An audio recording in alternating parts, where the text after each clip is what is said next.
Hey there, and welcome to HisTime365. I'm so glad you're here for day 55 of our 365-day journey through the Bible. Today, we'll look at Deuteronomy 24 through 26, and I'll walk you through what happens, what it means, and why it matters. I'll share a summary and some insights to help you see the big picture and connect with the heart of the scripture. During your quiet time, I encourage you to read today's lesson in a Bible translation that speaks to you best. Now, grab a quiet moment, take a deep breath, and let's spend a few minutes giving God His time.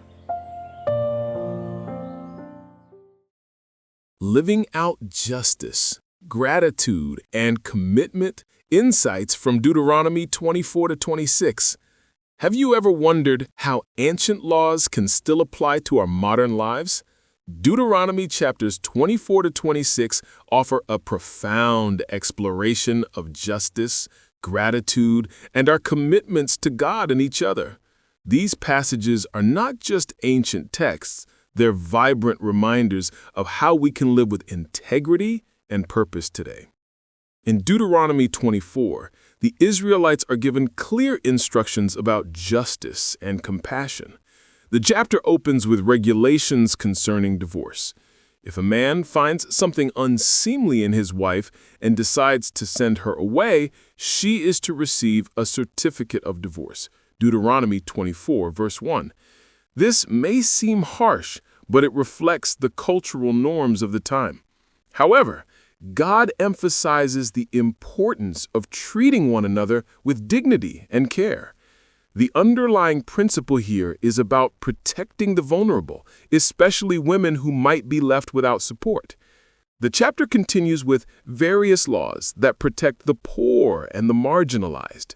For instance, when harvesting, farmers are commanded not to reap the corners of their fields or gather every single grape from their vineyards. Instead, they are instructed to leave these for the poor and the stranger. Deuteronomy 24, 19 through 21. This is a beautiful illustration of social responsibility, urging us to think beyond our needs and consider those who struggle around us. As we move into Deuteronomy 25, we encounter further instructions that shed light on justice and fairness within the community. There's a focus on how we should treat our neighbors. The law regarding the punishment of an offender reminds us that justice should be balanced and not excessive.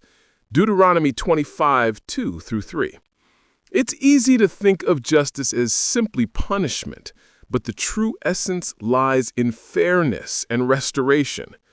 One of the more surprising laws in this chapter involves the treatment of a brother's wife if he loses his life without a child. The surviving brother is to marry her and raise children in his name. Deuteronomy 25, 5 through 6. This practice, known as levirate marriage, might feel foreign today, but it was a way to maintain family lineage and protect women in a society where they had few rights. It encourages us to think about the obligations we have to family and community. Deuteronomy 26 wraps up with a powerful call to remember and celebrate God's goodness. The Israelites are instructed to bring their first fruits to the place where God chooses to dwell, presenting them as an offering. Deuteronomy 26, verse 2. This act of bringing the first fruits is a physical and symbolic way of thanking God for His blessings. It's a reminder for us to acknowledge where our provisions come from and to express our gratitude. When the Israelites present their offerings, they are to recount their story, how they were once wanderers in Egypt, oppressed and in need, but God delivered them. Deuteronomy 26, 5 through 9. By remembering their past, they solidify their identity as a people saved by grace. This practice of remembrance is vital for us, too. In our busy lives, it's easy to forget the blessings we have and the struggles we've overcome. Regularly reflecting on our journey can bolster our faith and gratitude. Now, let's bring these ancient lessons into our modern context. How can we embody these principles today? Consider the workplace. In a competitive environment, it's tempting to focus solely on personal success. However, we can choose to create a culture of support where we uplift our colleagues rather than undermine them. Just as the Israelites were called to care for the poor, we can advocate for fairness and kindness within our teams. In our families, we might face similar challenges. Perhaps there's a family member who feels overlooked or undervalued. Taking time to listen to their needs and ensuring everyone has a voice reflects the justice and compassion God calls us to. In our financial lives, the principle of leaving some of our resources for those in need speaks volumes. Whether it's donating to a local charity, helping a friend in need, or simply being mindful of our spending habits, we can make conscious choices to reflect generosity rather than greed. In the realm of mental health, the call to remember and reflect can be incredibly powerful. Taking moments to acknowledge our feelings, our struggles, and our victories can foster a healthier mindset. Just as the Israelites were urged to recount their story, we can share our journeys with others, creating connections that uplift and heal. Lastly, in this digital age, we often find ourselves consumed by the online world. It's easy to forget to express gratitude for the real-life blessings around us. Taking time each day to reflect on what we're thankful for can transform our perspectives and help us lead more fulfilling lives. As we consider these lessons from Deuteronomy 24-26, let's remember the core message.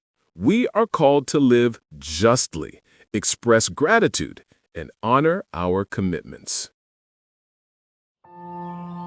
Thanks so much for joining me today for HisTime365. Remember, today's reading is Deuteronomy 24-26, so be sure to spend some time with those verses during your quiet time.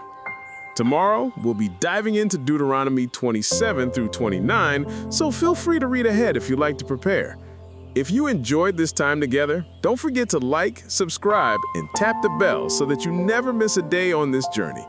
I'll see you back right here tomorrow for day 56. Until then, stay encouraged, and thank you for giving God His time today.